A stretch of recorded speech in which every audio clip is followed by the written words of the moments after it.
Hello,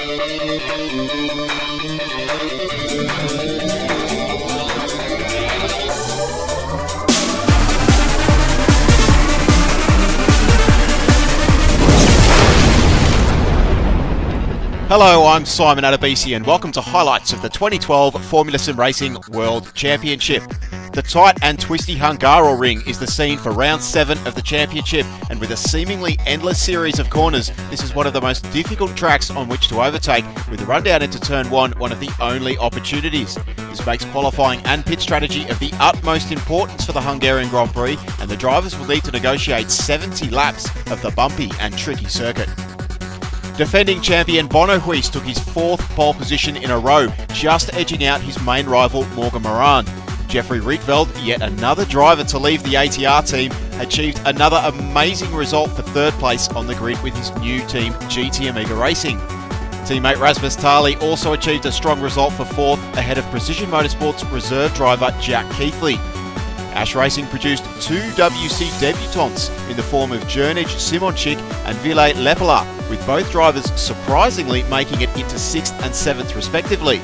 Yannick Lapchan continued his strong form to start in 8th, ahead of Twister Racing veteran Fredrik Nilsson in 9th, and Blair Disley made it to Q2 for the first time this season.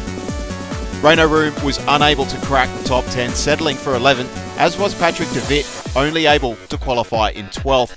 Uros Musculi has now been promoted to ATR's main team, and he beat out John-Eric Saxon for 13th. Jim Parisas could only achieve the 15th fastest time, and sadly, Netrex were unable to impress, despite Hungary being the home Grand Prix for both of their drivers, with Gogo Baldi in 16th and Peter Varga down in 17th. To the race start, with all the front runners getting a more or less equal launch off the line, it was Jack Keithley who got the best start, cruising past Harley down into the first turn. Weiss took the inside line and defended his position while Keithley tried an inside move on Rietveld. Simonchik outbroke Tali for 5th, while everyone else cleanly made it around the opening corner. Rietveld did his best to fend off Keithley, but the precision driver remained alongside and took the 3rd position through turn 3. Up the hill into the tricky left-hander, 9th place Nilsson lost control and exit, and Renault Room had nowhere to go, slamming into the Swede and sending debris everywhere. Several other drivers were unable to avoid the carnage, with Chatsy Bantelis hitting Room's stricken car and causing Gosby to skip across the grass with a damaged side pod. It was of course game over for both Nilsson and Room. Into the chicane, Lapchan touched the grass under braking, and de Wit jumped on the Frenchman, moving up into 8th. And meanwhile, Varga and Parisas fought furiously over 13th. Just behind, Stefan Kanitz's day ended early, with the German spinning and then stalling after just half a lap. Lap 2, and Gogo Baldi managed to get around Uros Musculi for 11th place. And just ahead, Rasmus Tali made a bad mistake running wide through turn 3, swiping the barriers and rejoining the track down in 10th position. Running wide into the final turn, Jack Keithley came under pressure from Jeffrey Rietveld, and the GT Amiga driver used the draft down the main straight to make a pass into the opening corner. Blair Disley was struggling to maintain his 9th place, losing out first to Rasmus Tali, and then Gogo Baldi, with the Hungarian making a bold pass through turn 4. Tali then continued his recovery, chasing down and passing Yannick Lapchan around turn 2. Things soon went sour for debutant Ville Lepela as he made a slight mistake through turn 4, and with Patrick de Wit caught by surprise, the two collided, sending Lepela helplessly off the track, where the Finn sadly stalled his engine. At the front, it was once again a 2-horse race, with both Bono Huis and Morgan Morand leagues ahead of the rest of the field. But on lap 6, Morand was suddenly struck by a strange technical issue, and the Go-Speed car lost all drives, scraping against the barriers. Morand suddenly regained control just as he was passed by Rietveld, but the Frenchman's chances of a win had taken a severe blow. Yannick Lapchan then also suffered a bizarre technical problem, losing drive and being rear-ended by Gogo Baldi. Lapchan's race ended in the barriers, while Baldi lost his front wing with a long drive back to the pit lane. Lap 9, and Rasmus Tali continued his recovery, taking Patrick de Wit into the opening corner for 6th.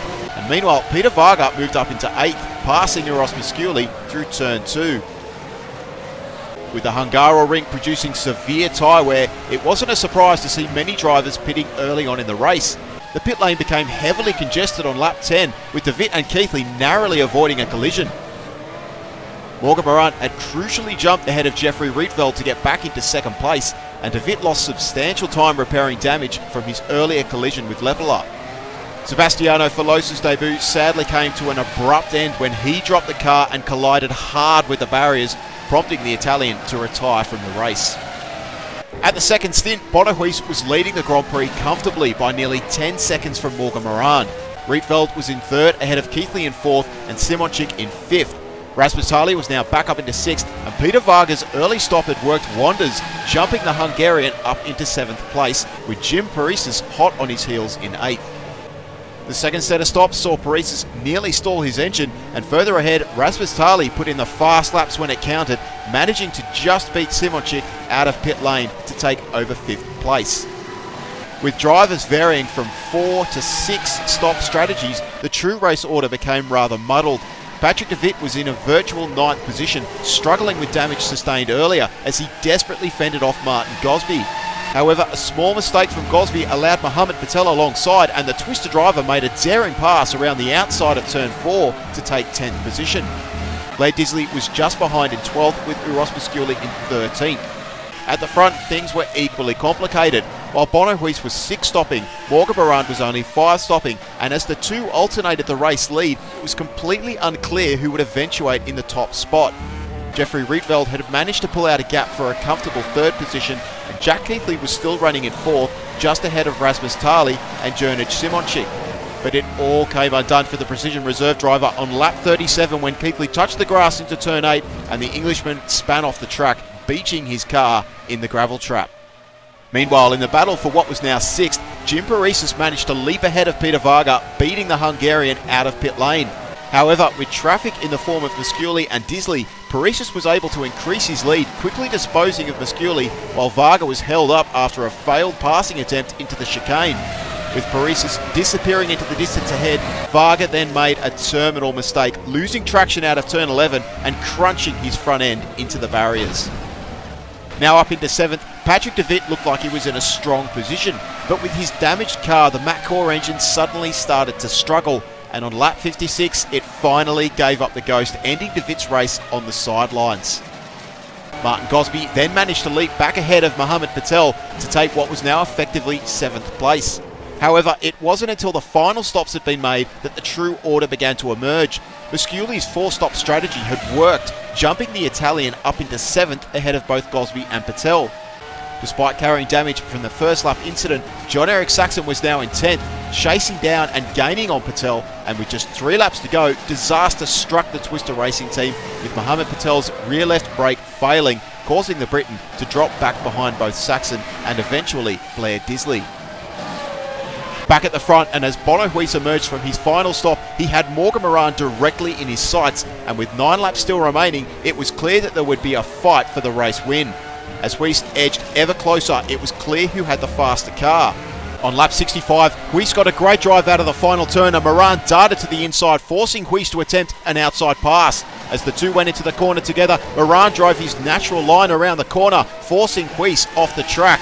Huis immediately came back, making another passing attempt around turn 2, but he couldn't make the move stick. Huis continued to hound Moran through the middle sector of the circuit, with the pair making contact on 2 occasions. Huis would get one more chance on the following lap, again with a great tow down the main straight. Moran moved to the inside of the track, and as Huis broke for the corner, he tried to switch back to the inside, but Moran kept his line tight, remaining in the top spot, which he would hold all the way to the finish line. However, being less than impressed by Morgan Moran's earlier defensive move, the stewards put the hammer down, and the decision was made to penalise Moran, relegating him back into 2nd place. This promoted Bonohuis into the race-winning position, effectively taking victory number 6 for the 2012 season. Moran would have to settle for 2nd place, though he made it quite clear that he was very displeased with the penalty. Finishing in 3rd, Jeffrey Rietveld again made a very strong impression, his great drive earning him his first podium in only his 3rd WC start. Rasmus Tali came very close to his teammate towards the end, finishing in 4th place with another solid result. Jernij Simonchik had a fantastic debut, earning an impressive 5th place in his first WC race. Jim Parisas charged up the order from 15th on the grid to claim 6th, and Martin Gosby finished in 7th after passing Uros Musculi in the closing stages of the race after the ATR driver's brakes failed on the penultimate lap. John-Eric Saxon brought his damaged car home in 9th, and Blair Disley picked up the final point in 10th position. So Bono Huisa's lead continues to grow, now 67 points ahead of Morgan Moran. Rasmus Harley has now surpassed Frederick Nilsson for 3rd, though Nilsson is only 9 points behind. The battle for 5th is still wide open, with John-Eric Saxon in a strong position, but he still has Van Dorn, De Wit, Baldi and Mikkonen just 4 points behind. Jeffrey Rietveld's podium has launched the Dutchman into the top 10, not far behind his other competitors. Precision Motorsports have now cracked the 200 point mark and look in a very strong position to take out this year's Constructors' Trophy. Internal problems at ATR have seen multiple drivers leave the Trouble team over the last couple of rounds, and they are now under serious threat from GT Amiga Racing, who achieved a very strong result at Hungary, adding 27 points to their Constructors' total. The recruitment of Morgan Moran has continued to launch Go Speed higher up the order, with the Portuguese outfit now up into 4th position, jumping ahead of Twister, MacCore and Netrex, all of whom failed to score today. Faster Than Speed and 8C Racing remain in their respective positions, but Ash Racing have now moved up into 10th, thanks to Simonchik's impressive debut. The next race will be the Spanish Grand Prix, and you could watch that race live as it happens at SimRace TV on the 5th of August at 4 PM GMT. Don't forget to check out Formula Sim Racing on both Facebook and Twitter, and also make sure to join in on the FSR Fantasy League for your chance to win Thrustmaster prizes. We hope you've enjoyed this presentation. I'm Simon out of BCN. We'll see you in 3 weeks' time for the next round of the 2012 Formula Sim Racing World Championship.